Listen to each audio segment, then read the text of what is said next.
CEM12 Terror. Muy buenas noches y bienvenidos a CEM12 Terror.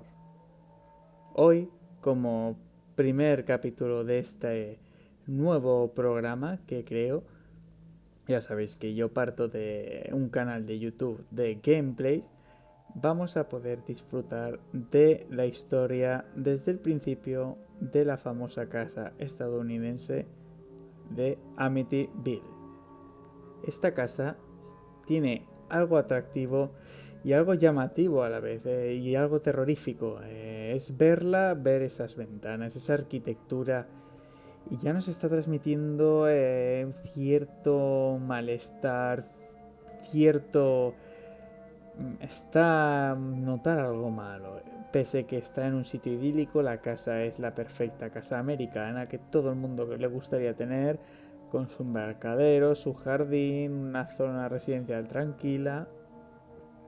La particularidad de esta casa, eso como que he nombrado hace un momentito, esas ventanas que tiene la parte, digamos, de arriba. Si habéis visto, por ejemplo, una película muy famosa que ha salido, que parecen unos ojos que nos están mirando muy atentamente desde la propia casa, tú ya notas como que la casa te está envolviendo en sí, metiéndote en ese aura suya y en su mundo.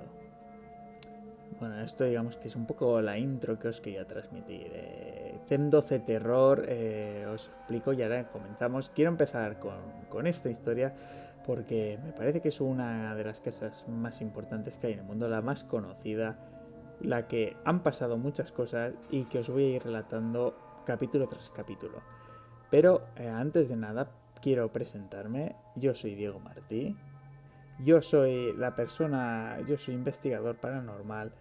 También quiero que todo el mundo que haya tenido experiencias paranormales, quiero que abiertamente o anónimamente me las contéis. Me podéis enviar un correo, un email a cem, como suena, cem 12 con número terror @gmail.com. Ahí me podéis enviar vuestras historias. También podemos contactar a través de Skype si queremos hacer, por ejemplo, en los próximos programas eh, una llamada para que los oyentes la escuchen y directamente cuentas tu historia. O bien, si no te atreves y no quieres hablar o no quieres simplemente dar la cara, pero quieres hacerme llegar la historia a ese correo electrónico, también me puedes escribir una carta, yo la leeré y la redactaré y podremos experimentar. También aquí en este canal de YouTube, si me estáis viendo a través de YouTube o a través de Evox, también realizaré salidas a sitios por ejemplo, vosotros tenéis una casa, oye, mira, me pasa esto, me gustaría que lo investigases. Podemos ir a lugares que tengan psicofonías, que tengan sitios paranormales e investigarlos. Y por supuesto, todo lo que encuentre lo tendréis en YouTube, lo tendréis en material vídeo e audio, y en iVoox os subiré todos los enlaces. También recordaros que te podéis seguirme en Facebook, en la página lo mismo, CEM12 Terror, que os dejaré en el enlace de YouTube. En la descripción tendréis el enlace para CEM12 Terror. También en Instagram os subiré fotos cuando haya contenido, y también en Twitter tendréis en todas esas vías. Y ya puesto, pues os relato, vamos a hacer varios capítulos. Primero vamos a hacer, ya cambié vídeo, han pasado por ahí varias familias. Vamos a hacer primero una familia, la que fue, digamos, la detonante de ser famosa esta casa, y luego en siguientes capítulos, pues los siguientes que fueron a vivir en ella y todo lo que ha sucedido posteriormente. Todo eso lo vamos a tener aquí en CEM12 Terror. Así que nada, vamos a adentrarnos a esa morada, a esa casa del terror, y vamos a ver qué pasa juntos. Vamos a ir explicando paso a paso sin ningún problema y de la manera más clara que me pueda expresar, para que vosotros en casa me oigáis la manera más tranquila y a través de transmitiros todo el sentimiento que hay en ella. Proseguimos. Como sabéis, en esta casa han vivido varias familias, que en todas ha habido un desencadenante y un desencadenante, que todas han acabado de manera trágica o casi trágica, y que han sucedido cosas muy extrañas. Y siempre lo que es más llamativo, las experiencias paranormales que ha habido. Hoy, esta noche, vamos a empezar con la familia de Feo. La primera, digamos, que inicia la trágica y la macabra historia de Amityville. Con esta familia se inicia uno de los capítulos más negros de la historia de asesinatos en, en la historia americana. Esta pequeña ciudad está ubicada a apenas una hora de Nueva York. Como muchas veces ocurre, esta ha quedado ya marcada por esa calle, marcada por esa casa de la calle Ocean, porque Amityville ya suena a muerte, suena a fenómenos paranormales, suena a que no es agradable visitarla. La familia de Feo está compuesta por... Es un matrimonio formado por Ronald de Feo y Luis de Feo. Una familia idílica, la típica familia imagen americana de una familia unida que tiene a sus hijos que son de una clase medio alta que buscan salir de la ciudad a una zona más tranquila. Esta familia vivía en un pequeño apartamento de Brooklyn, pero ya tuvieron un hijo llamado Ronald, que será posteriormente el macabro, el que ejecutará, que será el que realizará el macabro desenlace de la familia. Pero irán naciendo progresivamente una serie de niños, como son Dawn, Mark, Allison y John Matthew. Todo esto provoca que la familia, al ser ya muy numerosa, ya no caben en un apartamento de Brooklyn, deciden mudarse a Amityville. Esta nueva casa de Amityville a la familia le proporciona el suficiente espacio para tener a toda la familia y a la vez están a apenas una horita de Nueva York, cosa que para los padres ir a trabajar a Nueva York es ideal porque apenas está muy accesible tanto ir a casa como ir a trabajar. Amityville es un pueblo precioso, está situado en Long Island, con unas vistas de la ciudad de Nueva York, con el skyline, todos los rascacielos de Nueva York exquisitas se ven al fondo, pero a la vez es una zona residencial, una zona tranquila para descansar, idílica, como estoy diciendo. ¿Qué americano, o no americano, quién no quiere vivir en una casa separado de la gente, pero a la vez cerca de la gente, que los niños puedan jugar, tengan un jardín, tengan un embarcadero en el cual pueden irse a navegar por el lago o por el río?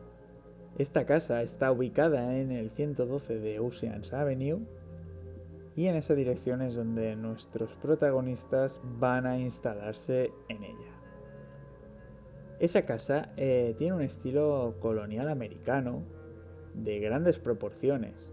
Los de Feo aprovecharon un momento de prosperidad, que les iba muy bien el trabajo, y entonces aprovecharon y adquirieron esa casa, ese lugar idílico para quedarse con su familia. Es muy reseñable porque Ronald de Feo, al llegar a esa casa, coloca un cartel que dice High Hopes, que significa altas esperanzas. O sea, la familia estaba muy ilusionada por su nuevo cambio de vida. Hay que decir que en estos momentos de la historia, la familia era considerada una familia muy unida, una familia que se quería mucho entre los miembros, que no tenían problemas entre ellos y que era una familia digna de admirar. Era una familia católica. El hijo pequeño, Ronald Jr., sentía una devoción increíble hacia su madre, un amor incondicional. Era para él, ella era lo máximo que había en esa familia. Estaba muy unido a su madre. En cambio, con su padre tenía una relación amor-odio, que poco a poco se fue quebrantando. Pero bueno, digamos que a términos globales, lo que es ellos, la familia en sí, llegó a la casa con los lazos muy unidos, o sea, sin ningún problema así a rasgos, a grandes rasgos, era una familia muy tranquila. Nada más llegar, Ronald DeFeo padre empezó a padecer como unos cambios bruscos de humor, a hablar muy mal a la madre, con su mujer, con Luis, algo que a su hijo Ronald DeFeo no le sentaba nada bien y hacía crecer la fricción entre Ronald DeFeo padre y Ronald DeFeo hijo. Todo esto se iba creciendo una hostilidad cada vez más grande entre ambos. Todo esto ya se podría empezar a achacar a un apartado paranormal, porque todos sabemos que la fenología es recurrente en casas que están infestadas de presencias o de entes, podríamos llamarlos demoníacos o malvados, tienden a manipular el carácter de la gente y a intentar meterse en ellos y hacer con ellos como un pelele. Cambiar el carácter, el estado de ánimo de todos los miembros que pueden entrar en esa casa. La pregunta es, ¿el cambio repentino de carácter estaría condicionado por la casa? ¿La provocaría esa casa lo que hubiese en ella? También hay que decir que Ronald DeFeo Jr., el hijo, estaba en ese momento en plena adolescencia, o sea que también eso podía motivar el enfrentamiento con su padre. Y pasa de ser un chico normal, con una vida normal para los años que tiene, comienza a dejarse llevar por malas influencias. Empieza a mostrar ciertos síntomas de ser antisocial, marginalidad. Empieza a tener un montón de problemas tanto en el instituto, en las calles. Parece ser que también se unió a una banda callejera. Empezaba a ser el típico chaval adolescente que era rebelde y que los padres intentaban reconducir otra vez al caudal que ellos creían oportuno. Pero la solución era aportarle grandes cantidades de dinero, ya que a la familia le iba en ese momento muy bien. En cambio, la ayuda económica que daban los padres, lo único que hizo, en vez de darle a bien, lo metió y lo sumergió en el mundo de las drogas. Lo que hace que este chico, Ronald, se pierda ya directamente, ya abandone lo poco que quedaba de bueno en él.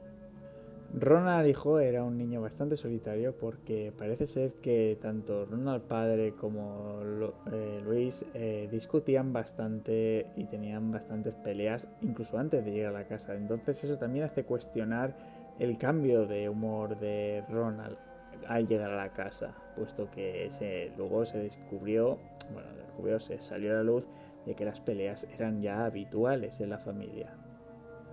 La actitud tirana del padre hizo que Ronald hijo fuese un poco ya distante, un poco ya más solitario. Todo esto provoca que él pase más tiempo fuera de casa, se junte con gente de malas compañías, y se meta en estos mundos que todo padre intenta evitar que su hijo se meta en él, pero que una vez en él es muy difícil sacarlo, sobre todo si en el propio domicilio hay problemas como estaba viendo. Todo esto era para simplemente no ver a su padre hablar de malas maneras a su madre ni las broncas, entonces prefería irse a la calle a estar en casa. Hubo un incidente grave en la lavandería propia de la casa que ya mostraba que era una familia de verdad desestructurada, ya que fue una bronca que ya pasó ya a niveles bastante graves y que ya cogía un tono ya bastante cruel. Todo esto, digamos que engloba a un amasijo que engloba a un Ronald DeFeo Jr., que ha vivido todo eso, que vive las peleas, el malestar de la familia, también luego le junta las drogas y las malas influencias que le llevaban a un camino de peleas, bueno, de desafíos con la ley, con todo esto hace que se pierda en una hostilidad que acaba haciéndole perder la cabeza. El incidente de la lavandería era porque parece ser que los niños, los más pequeños de la casa, andaban por la lavandería mientras Ronald padre intentaba cenar. Como los niños no paraban de hacer ruido y de molestar, y lógicamente Ronald lo pagó con su mujer Louise, que estaba en la lavandería, y le pegó un empujón y la tiró por las escaleras. Y una vez hecho eso, le cerró la puerta. Eso ya pasó a ser un incidente grave, puesto que Louise ya había sido golpeada por su marido y ya empezaba la violencia verdadera en el matrimonio. Y lo más grave, aparte de haber golpeado a su mujer, era de que todo esto era en presencia de sus hijos. Esto hace que Ronald DeFeo Jr. Ya psicológicamente no lo pueda controlar. Esto hace que las disputas entre padre e hijo incrementen, ya que, como recordaréis, Ronald DeFeo Jr. tenía a su madre en un pedestal y era el amor de su vida. Todo esto provoca en Ronald hijo, junto a las malas influencias que ha tenido, el ver a su madre atacada, provoca ya unas reacciones en él ya que pues rozan ya lo repugnante hacia su padre. Es decir, ya comienza la violencia a crecer a una velocidad exponencial, que puesto que su padre también le respondía con malos hábitos. Eso convierte a la familia que se tenía que parecía que fuese una familia idílica, la convierte en una auténtica pesadilla, una familia de pesadilla.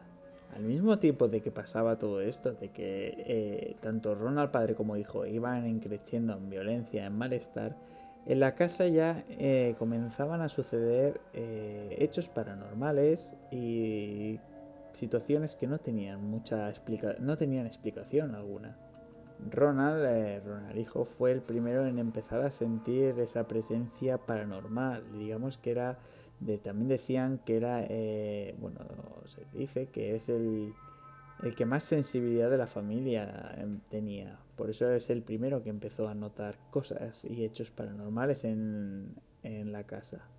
Ronald DeFeo Jr. dijo literalmente: cuando nos mudamos a esa casa, empecé a oír ruidos y cosas extrañas por la noche.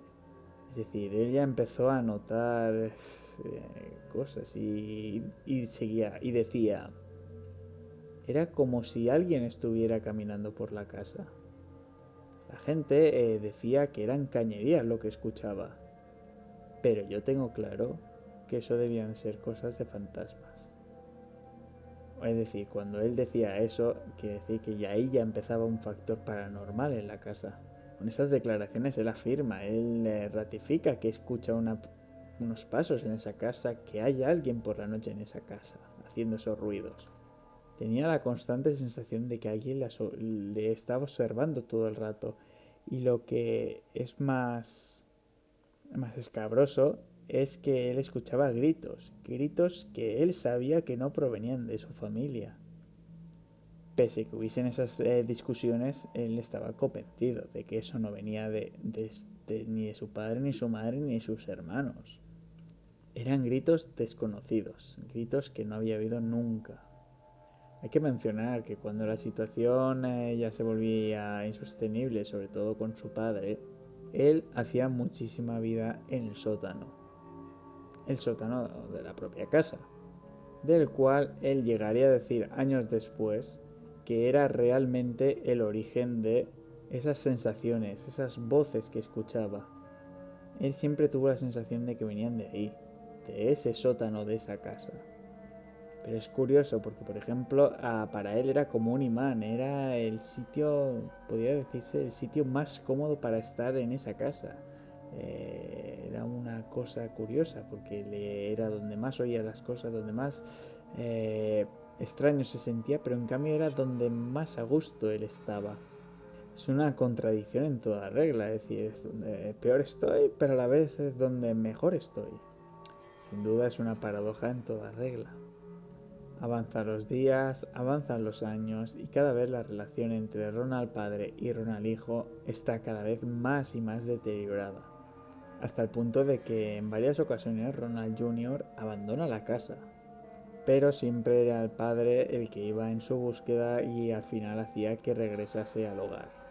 Aquí ya empieza a haber una cosa extraña, porque en esas idas y venidas que empieza a haber, esos deseos que tiene Ronald de abandonar a su familia, todo esto también le hace ver que esto tiene algo que ver con esa casa. Porque dice que muchas veces ha dicho que esa hostilidad, ese ambiente enrarecido, esa violencia desaparece cuando se aleja de esa casa. Es algo peculiar, es algo que hace pensar, nos hace pensar, decir, pues es posible, es muy probable que esa casa tenga algo que provoca, porque cuando él pisa un pie fuera de esa casa, toda esa ira, todo ese malestar, toda esa, podemos decirlo, esa mala leche que lleva dentro, desaparece, se esfuma. Si eso ya te ha pasado varias veces, que sales y entras, empiezas a sospechar y tienes la certeza de que eso muy normal no es. Y no solo por estar solo, si por ejemplo salen otros miembros de la casa, salen fuera de esa casa, ese malestar desaparece entre ellos. Se rebaja muchísimo la ira, los encontronazos, es como un remanso de paz el salir del hogar, de la casa. Porque es curioso, porque si era el padre el que iba a buscar a Ronald. O sea, si ese malestar persistiese, no hubiese conseguido que Ronald regresara a la casa más de una vez. Ellos conversaban fuera y llegaban a entenderse fuera.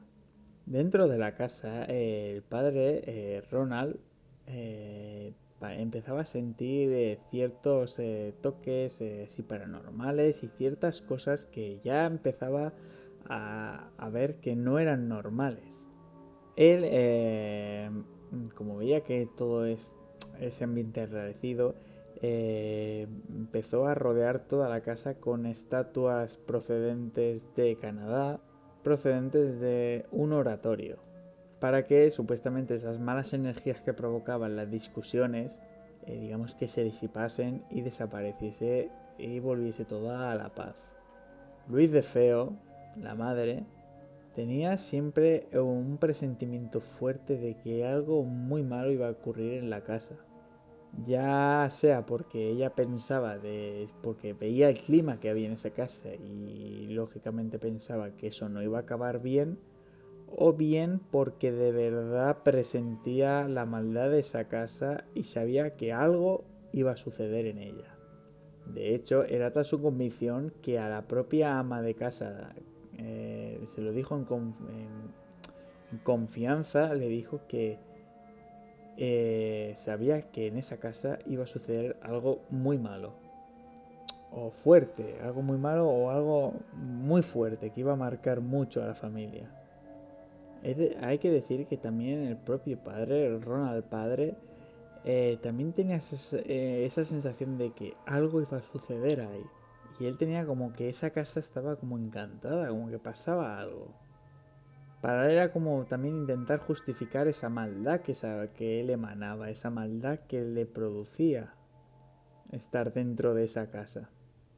Todo esto y siendo él lo católico que era esa familia, que había pasado de un extremo de ser una familia idílica a ser una familia desestructurada por completo, también le llevó a traer las estatuas de Canadá de una oratoria, incluso a haber celebrado una misa en esa casa para intentar echar fuera todas esas malas vibraciones, esas malas sensaciones que tenían dentro de la casa. De hecho, uno de los puntos álgidos antes de la noche, de la fatídica noche, que ahora a continuación voy a pasar a narrar y analizar, sí que os quiero transmitir y avisar que voy a de contaros información bastante sensible para personas que sean sensibles, que les afecte mucho todo lo que sea fuerte de saber. Os aconsejaría que a lo mejor no lo escucharais, porque os voy a relatar paso con paso y espero ahora, después de cuando esté editando este podcast o este vídeo, encontrar imágenes de lo que fue el asesinato de la macabra noche de los de Feo. Todo esto es para que se entienda mejor qué sucedió esa noche, y aunque el programa, la emisión se enturbie un poco, es historia que hay que contar, sí, con pelos y señales, para que todo el mundo sepa lo que ha pasado. No basarse en leyendas o en películas. La historia es mucho más terrible que la ficción. Uno de los puntos álgidos, unos días antes de la noche que sucede todo, Ronald, hijo, fue otra vez presente de una disputa muy grande entre sus padres. Ronald padre, está pegando a su mujer, a la madre de Ronnie, y él ya no aguanta más, así que coge un rifle y apunta al padre. El padre en ese momento se queda muy asustado, porque tanto padre como hijo saben que ese rifle está cargado. De hecho, el propio Ronald Jr. dispara, aprieta el gatillo. El asombro en ese momento fue que al apretar el gatillo no salió nada, no salió ninguna bala ni salió nada. Rápidamente ambos comprobaron el fusil y vieron que sí que había balas, que estaba cargada, o sea, que estaba para disparar. El rifle estaba cargado. Ahora ya era paranormal, porque no estaba preparado la situación. Era casualidad, era suerte. No, nunca se sabrá. No sé a vosotros qué os parecerá. La versión oficial dice que se encasquilló, pero es algo muy poco... Es algo inusual, porque ese rifle, marca y modelo Martin 376 calibre 35, es un arma muy profesional, es un arma bastante fiable, cosa que era muy raro que se quedase encasquillada. Ronald lo vio siempre como una señal, como una intervención divina, como un signo de protección divino. El padre se llegó a sentir tanto miedo que la gente también le preguntaba el por qué hay tantas figuras religiosas, tanto insistencia en limpiar el hogar. Él decía una expresión que es una expresión muy americana: llevo el diablo conmigo, o bien llevo el diablo a mis espaldas. Nunca llegaremos a saber si se refería a su propio hijo o a las propias energías, a las propias cosas que pasaban en esa casa. Hay que destacar que ya la relación no solo era tóxica con Ronald padre y Ronald hijo. Incluso Dawn, que era la segunda hermana mayor, la mayor, empezó a tener una relación difícil, crispada, también con el padre, llegando también a tener frecuentes peleas. Incluso se comenta que en ese famoso incidente que hubo, donde Ronald Jr.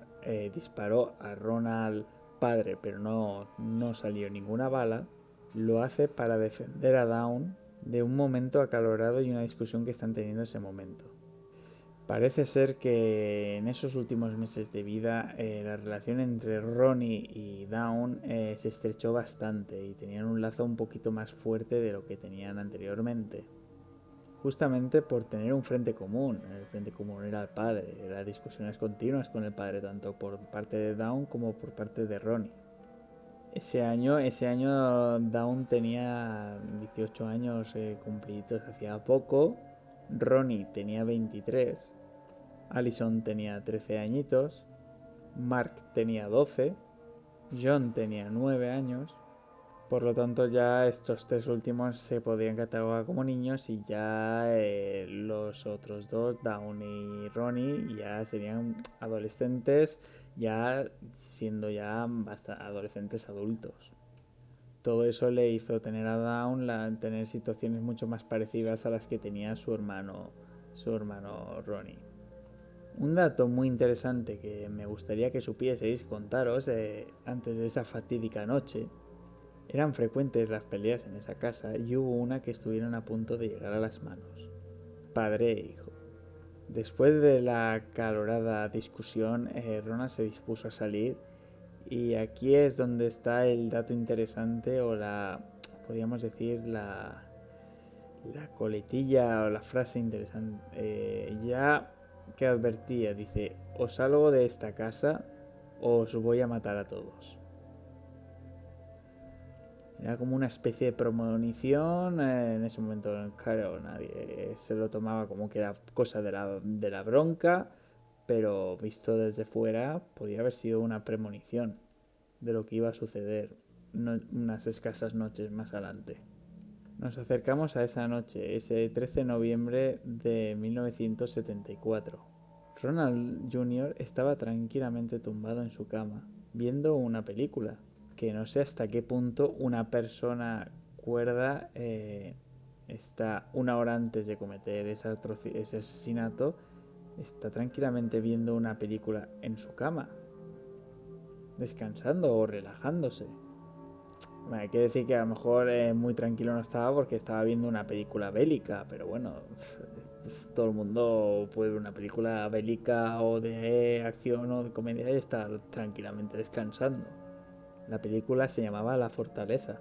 Es una película donde hay mucha batalla, hay mucha violencia y sobre todo los últimos 15 minutos de película y muchas escenas que están alemanes contra americanos y hay muchísimas víctimas y muchísima matanza, pero en ese momento, según comenta Ronnie, oyó como una especie de susurros que, a diferencia como esos gritos que antes escuchaba, esto sí diferenciaba las voces de su familia.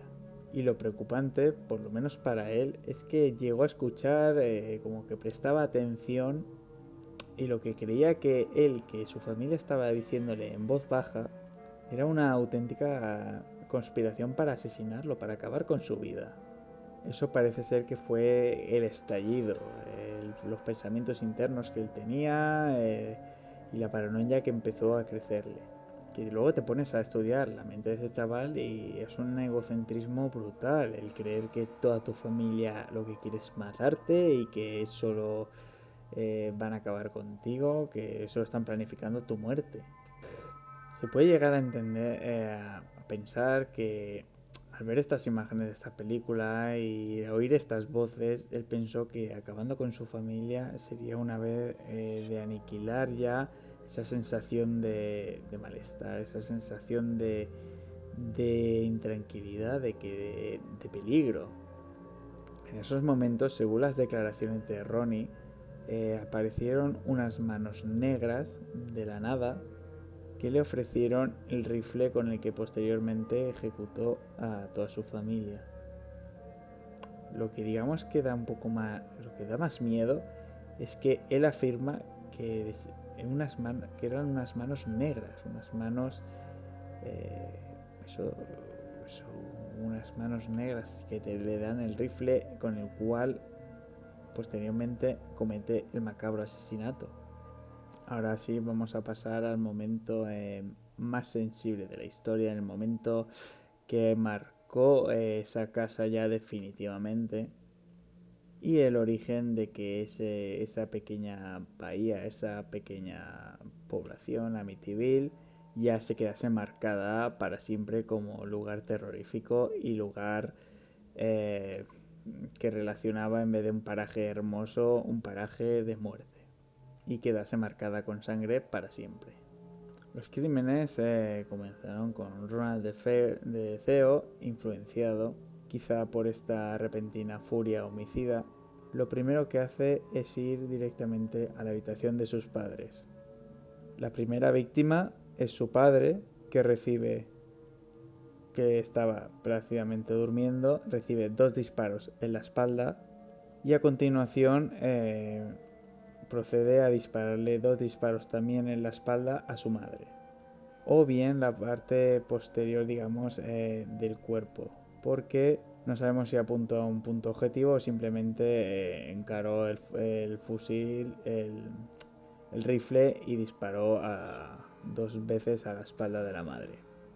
A continuación, ya con sus padres asesinados, se dirige hacia 3 de sus hermanos, Mark, John Matthew y Allison, quienes compartían habitación.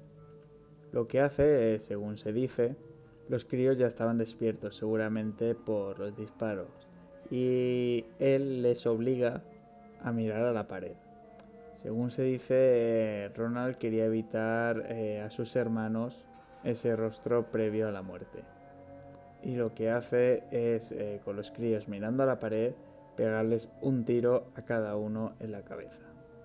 A continuación sale de la habitación y en el pasillo se encuentra a su hermana Dawn, quien aparentemente se había despertado por el ruido de los disparos.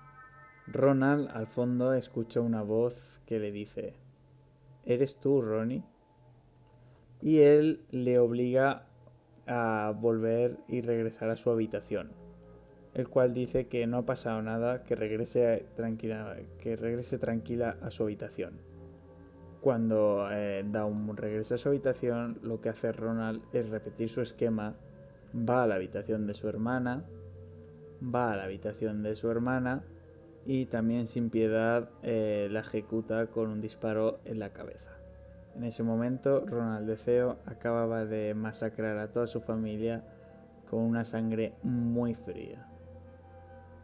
Es un crimen muy macabro, es un crimen porque ya sabéis que existen fotografías y las he encontrado, las estaréis viendo ahora mismo en imágenes en YouTube, en el canal de YouTube, para los oyentes de iVoox que quieran interesarse, en mi canal de YouTube lo podéis estar viendo ahora mismo. Bueno, con esto pasamos a las autopsias de las víctimas, que es importante también hablar de ellas. En ellas se describe de una manera más profesional cómo fue realizado paso a paso el asesinato de la familia. En las autopsias, el primer dato que se tiene en cuenta que en los cuerpos de las víctimas no se encontró ningún tipo de narcótico, o sea que la primera hipótesis, que era que los había drogado, ya se podía borrar porque no había presencia de ningún tipo de narcótico. Porque a futuro Ronald DeFeo decía en una de sus muchas confesiones que había drogado o dormido a toda su familia antes de los asesinatos. Así que vamos a proceder a ver lo que dice la autopsia de cómo se encontraban los cuerpos. Ronald DeFeo padre recibe 2 balazos en la espalda y estos le perforan un riñón y la columna vertebral. Luis DeFeo de Ronald recibe también 2 disparos. El primero entra por la espalda saliendo por el pecho y el segundo disparo le destroza el pulmón derecho, diafragma e hígado. Los hermanos Mark y John, disparados una vez. Según los forenses, los disparos fueron de una cercanía brutal por el esparcimiento que hubo en la pared. Vamos, que prácticamente fueron a bocajarro. Pese que Ronald intentó dispararles la cabeza, la bala llegó a penetrar por el corazón, pulmones e hígado de ambos. En el caso de John, la espina dorsal llegaría a partirse en 2. Allison también fue disparada una vez y, como en el caso de la madre, se despertó. Se encontraron como movimientos en el cuerpo y no sería en un estado de sueño. En el caso de Allison, el disparo entraría por la mejilla derecha, destrozando su oído y penetrando en el cerebro. La bala haría un orificio de salida quedando incrustada en la pared. Eso es importante y a la vez muy escalofriante porque sus ojos fue como los médicos descubrieron que estaba despierta y mirando el arma en el momento de la ejecución. En el caso de Dawn, fue también disparada solo una vez, fue por la parte posterior del cuello, la bala entraría por el oído izquierdo, colapsando toda la parte izquierda de su cara, diciéndolo de una manera más vulgar, explotándole la cara. Parte de su cerebro estaban sobre la almohada con las sábanas manchadas de sangre menstrual. El doctor Howard Alderman fue el forense jefe de ese crimen, junto a su ayudante Irving Ragapol. Afirmaron que en los documentos de autopsia que los asesinatos se hicieron con un estilo de Lampa y que, y es importante, se sigue un método en el cual podrían estar involucradas 3 o 4 personas por la manera en la que los cuerpos estaban puestos. Esto abre otra hipótesis de que no fue solo el hijo el que ejecutó el crimen, que luego no sabremos, pero por lo menos lo que es la autopsia barajó esa posibilidad. Posteriormente, en declaraciones, Ronnie llega a afirmar la percepción de haberse sentido poseído esa noche. No sabemos si ya es para quitarse de culpa o de verdad hubo algo que le influyó. Él afirma sobre estas supuestas presencias que habían en la casa, como que él tenía la sensación de que había algo en su interior que le obligaba a ejecutar ese crimen. Hay quien afirma que hay algunos detalles de cómo encontraron los cuerpos. Daría una cierta teoría paranormal o explicación de por qué ocurrió todo esto. Es algo que os iré transmitiendo poco a poco en siguientes capítulos de CEM12 Terror. Y es que parece ser que la casa estaba erguida sobre terreno sagrado, sobre una antigua reserva india, y hay quien señala que todo esto es una especie de maldición por haber edificado en terreno sagrado. Es curioso porque todos los cuerpos estaban mirando boca abajo, o incluso porque Ronnie los pusiese así, algunos de ellos. Es una, podría decirse una casualidad o es algo ya que lo convierte en paranormal, porque resulta que las tribus antiguamente a los enemigos los colocaban boca abajo para que así sus almas nunca encontrasen la salida y no descansasen nunca en paz. Otro suceso extraño, podríamos decirlo también paranormal, es que los disparos no alertasen al resto de la familia, porque como sabemos el orden fue padre, madre, los 3 hermanos pequeños y la hermana mayor. Es extraño que esos disparos, porque un rifle de esas características hace muchísimo ruido, es extraño que disparase disparase al padre y a la madre, y que los hermanos siguiesen durmiendo plácidamente en las habitaciones de alrededor. O sea, es que es ilógico, porque un rifle de esas características hace mucho ruido. Una posible explicación paranormal es que cuando hay un campo psíquico muy fuerte, el sonido digamos que queda como amortiguado, como que fuera no se escucha. Se crea como una especie de capa, una especie de esfera alrededor del fenómeno de donde está ocurriendo, que hace como que elementos exteriores como puede ser el ruido no se perciban. Otra de las cosas muy extrañas es que los vecinos desde el primer momento dijeron que no habían oído ningún disparo, que no habían percibido nada, cosa que, como he dicho, igual que para la familia, es algo un poco extraño, puesto que es un arma de gran calibre y que hace mucho ruido, que no es nada silenciosa.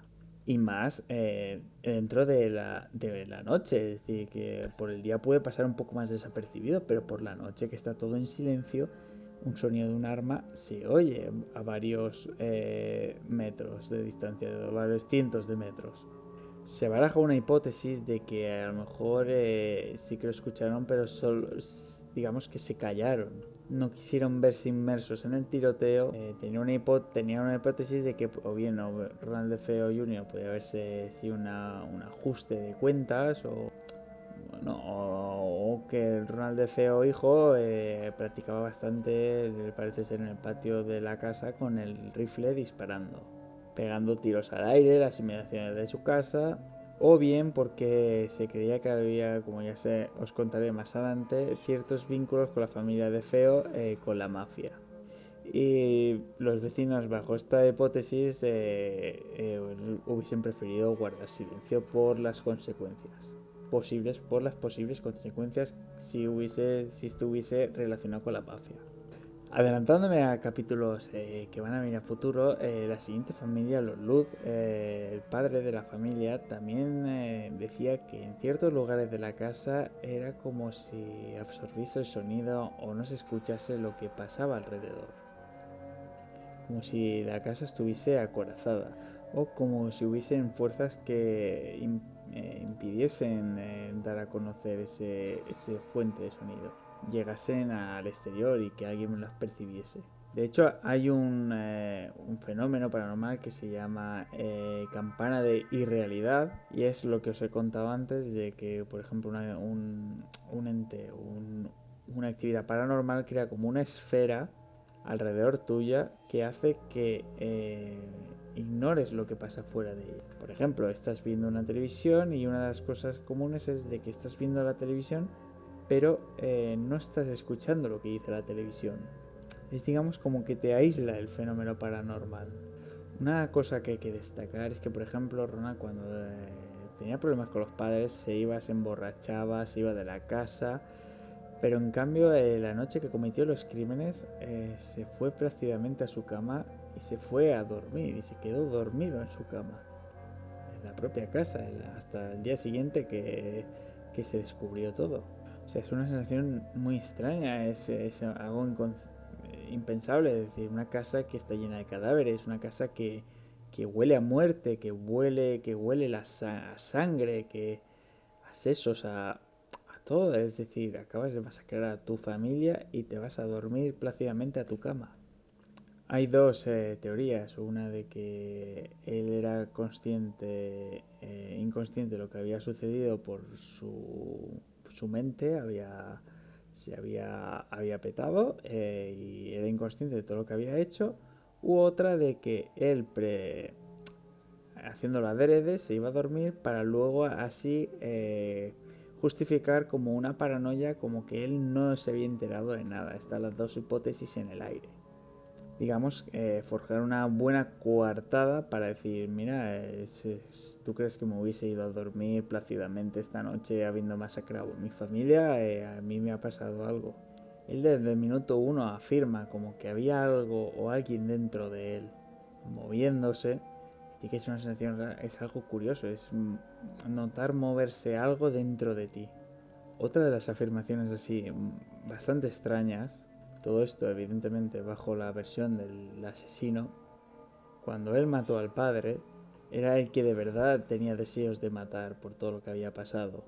Pero en cambio cuando fue a disparar a la madre, hubo un momento en el que el propio Ronnie valoró si dispararle o no disparar a la madre. Él, según dice, valoró que después de haber disparado al padre, valoró si seguir matando a su familia o parar ahí.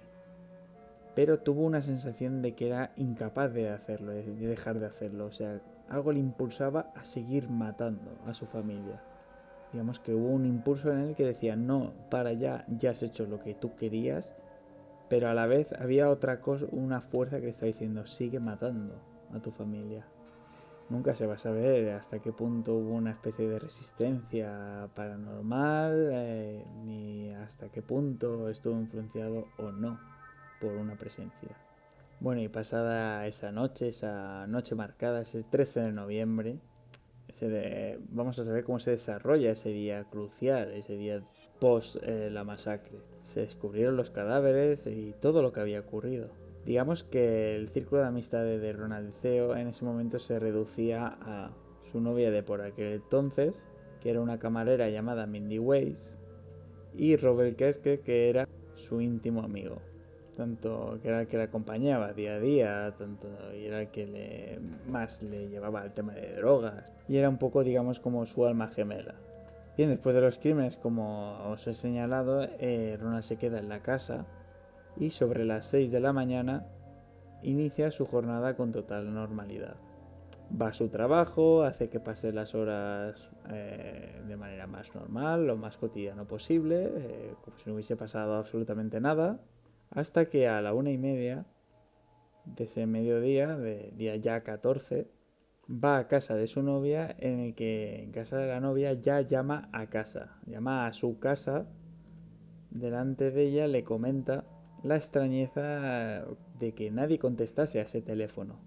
La novia intenta tranquilizarle, diciéndole que no se preocupe, que seguramente estarán fuera, estarán en el jardín y no habrán oído el teléfono o que vamos, que es algo normal, antiguamente no había móviles. Aquí tenemos las dos vertientes otra vez, o que bien Ronald está intentando montar su coartada para que coincida con su versión, o bien que realmente no sabe qué ha ocurrido en esa casa esa noche. Ya entrada la tarde de ese día 14, Ronald sigue con la compañía de su novia, sigue con su novia. Ellos pasan esas horas de la tarde dando vueltas por la ciudad, visitando, bueno, haciendo las cosas que hacían las parejas antiguamente en esas horas, junto con unos amigos que tenían, Patricia y Robert Reidel, como su amigo, que también eran asiduos consumidores de drogas. De esa manera también vemos un poco con qué compañía se movía Ronald de CEO en esa época. A eso de las 6 de la tarde, Ronnie se dirige a un bar que se llama el bar Harris, en la propia Amityville, donde se encuentra con Robert Kirsch, que es su íntimo amigo. Le comenta la extrañeza vivida de no haberse hecho con nadie al teléfono, de que lleva ya varias horas intentando ponerse en contacto con alguien de la casa y que nadie le contesta. Entonces, animado por este propio amigo Robert, lo que hacen es ir ellos dos y otros miembros de la ciudad de Amityville hacia la casa. Consiguen entrar en la casa y se encuentran ya con la macabra escena de la familia asesinada. Es el propio Robert el que encuentra en primer lugar los cuerpos de la familia. Se llama a la policía y ahí ya empieza toda la investigación policial que en futuras iremos tratando aquí en el canal de CEM12 Terror y en iVoox también, donde lo vais a escuchar. Con esto me gustaría poner ya, digamos, el broche de cierre. Hemos contado la historia y ahora prosigue la historia. Es decir, Amityville no finaliza aquí. Nos queda saber qué pasó, los testimonios de Ronald de CEO, lo que pasaba por su cabeza, la siguiente familia, los Luz, que llegan a la casa y las experiencias que tienen. Y todo esto y muchísimas cosas más las vais a tener aquí, como os he dicho. Os animo, gracias por visualizar este vídeo y también por escucharme en iVoox. Tenéis en ambos sitios tenéis un enlace para hacer donativos a todo el que quiera, serán bien recibidos para poder hacer posteriormente hacer investigaciones paranormales en sitios, desplazamiento, equipos, etcétera. Si tienes una historia, recuerda, este es tu canal, este es tu espacio. Aquí no busco burlarme de la gente, nadie se va a burlar porque cuentes tu historia. Lo que busco es que saques la verdad que tienes ahí dentro oculta, que te abras ese... cuentes tu experiencia y verás como mucha gente le ha pasado cosas similares o le han pasado otras cosas, pero verás como que no estás sola o no estás solo. Cuenta tu historia. Si no te atreves, no te preocupes, envíalo, recuerda, a cem12terror@gmail.com, envía tu historia, podemos hacer luego una llamada por Skype y lo puedes contar en directo, lo podemos contar aquí directamente tú conmigo hablando una entrevista. Mándame tu audio